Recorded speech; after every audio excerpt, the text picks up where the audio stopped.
In Hollywood, where beauty is king and plastic surgery is extremely common, Sharon Osbourne says she's done going under the knife. Osbourne recently revealed that after her most recent facelift, her fifth, she's finished. That facelift put me off and it frightens me.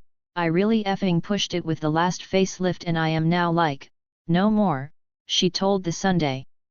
Time is against me, I cannot have another facelift, she added. Read on for more on Osbourne and other stars who've regretted their cosmetic surgeries. Ozzy Osbourne's wife previously spoke out about her horrendous facelift with the Sunday Times last year. I'm telling you, it was horrendous. To the surgeon I'm, like, you've got to be effing joking. One eye was different to the other. I looked like a effing cyclops. I'm, like, all I need is a hunchback, she said. It hurt like hell. You have no idea, she added. The 74-year-old said Ozzy was also shocked at the results. He said, I don't care how much it costs, we'll get it redone, she told the outlet. In 1999, Osbourne had lap band surgery and lost 100 pounds. In 2006, she told Howard Stern she had gained 15 pounds and would have the band removed. She also appeared on an episode of Dr. Phil in 2006 detailing her various surgeries, including having my boobies done twice, facelift, neck lift, arms cut, lipo-D, legs lifted and lipo-D, tummy tuck, bum lifted and a little implant put in. Earlier this year, Friends star Courteney Cox opened up about regretting her past decision to get facial fillers.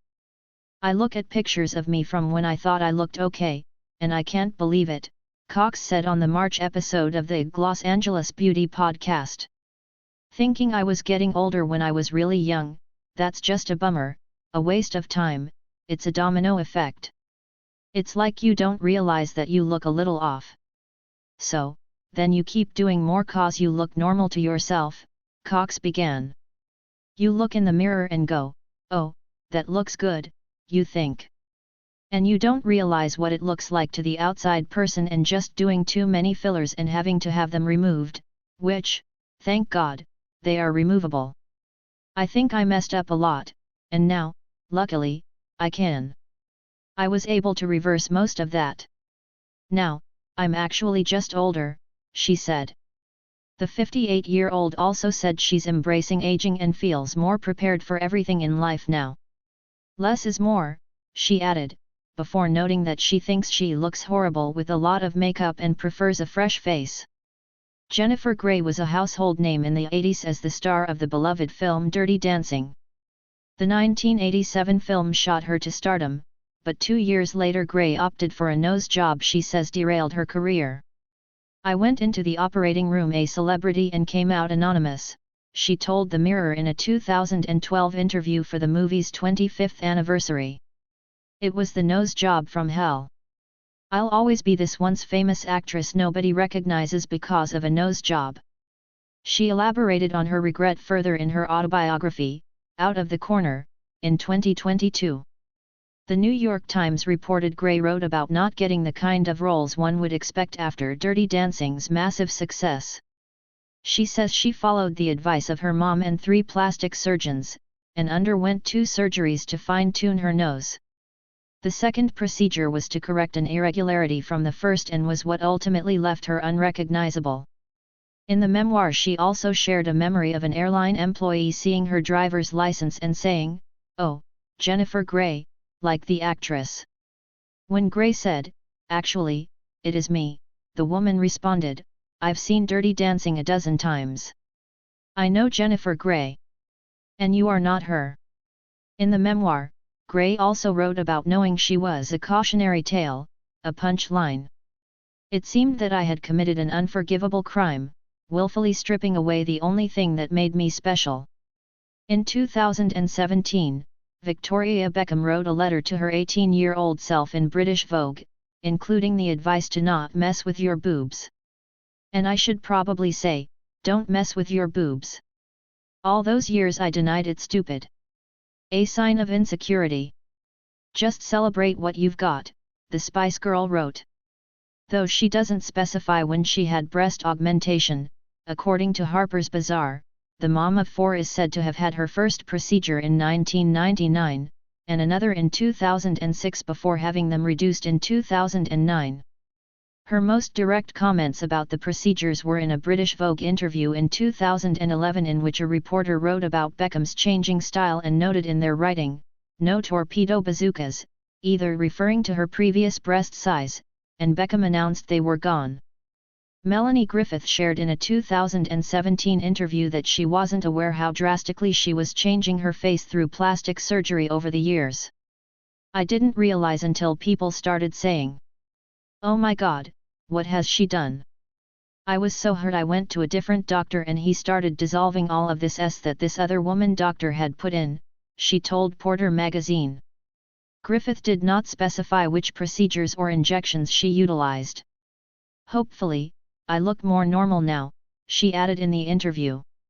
In 2018, she revealed she had a non-cosmetic surgery, undergoing a procedure to remove skin cancer from her nose. She admitted to InStyle at the time she was worried about the surgery, saying, "It's a scary thing when you're an actress and you depend on your face for work. But I realize I have to put a band-aid on it, and it's fine. I just look like a dork." She also discussed how Hollywood is harder on women as they age. "It's a different deal when you're older," Griffith explains. "And we're old. I don't mean it badly, and I don't mean it like, 'Oh, poor me,' or anything like that. It's just a different deal when you're an older person. It's different from being the hot stuff to being the old hot stuff." Tara Reid suffered an infamous wardrobe malfunction in 2004, exposing her chest on the red carpet to dozens of photographers. That was also the year she had a breast augmentation, but it left her with a ripply belly. "My stomach became the most ripply, bulgy thing," she told Us Weekly in October 2006. "I had a hernia, this huge bump next to my belly button. As a result, I couldn't wear a bikini. I lost a lot of work." She told the outlet it was probably the stupidest thing I ever did. The work on her breasts didn't go as planned either. Reid told the outlet in 2006 that she decided to do the surgery to even out her cup size, but the implants ended up looking very irregular, like a goose-shaped egg. She also underwent a failed tummy tuck and eventually had reconstructive surgery on her breasts to correct them. "I'll never be perfect again," she said at the time. "But I've got my self-confidence back." In a 2022 BuzzFeed News interview, Reid reflected on the attention she received at the time for her body and wardrobe malfunction. "It was a terrible experience and everyone kept throwing it in my face," she said. "Like, why are you being so mean?" Supermodel Linda Evangelista was a staple in the 1990s, but later in her career she underwent a cosmetic procedure she says permanently disfigured her. On her Instagram in 2021, Evangelista shared a post explaining why she had been out of the spotlight the past few years. "I was brutally disfigured by Zeltiq's cool sculpting procedure which did the opposite of what it promised. It increased, not decreased, my fat cells and left me permanently deformed even after undergoing 2 painful, unsuccessful, corrective surgeries. I have been left, as the media has described, unrecognizable." She continued that the side effects left her with PA, or paradoxical adipose hyperplasia, which not only destroyed my livelihood, it has sent me into a cycle of depression, profound sadness, and the lowest depths of self-loathing. PA is rare side effect that affects less than 1% of cool sculpting patients in which the freezing process causes the affected fatty tissue to thicken and expand. Evangelista went on to file a $50 million lawsuit against Cool Sculpting's parent company, Zeltiq Aesthetics Inc. In 2022, she posted that she had settled the case, but did not disclose the terms. After Evangelista spoke out, she booked some of her first jobs in years, modeling for Fendi and appearing on the cover of British Vogue.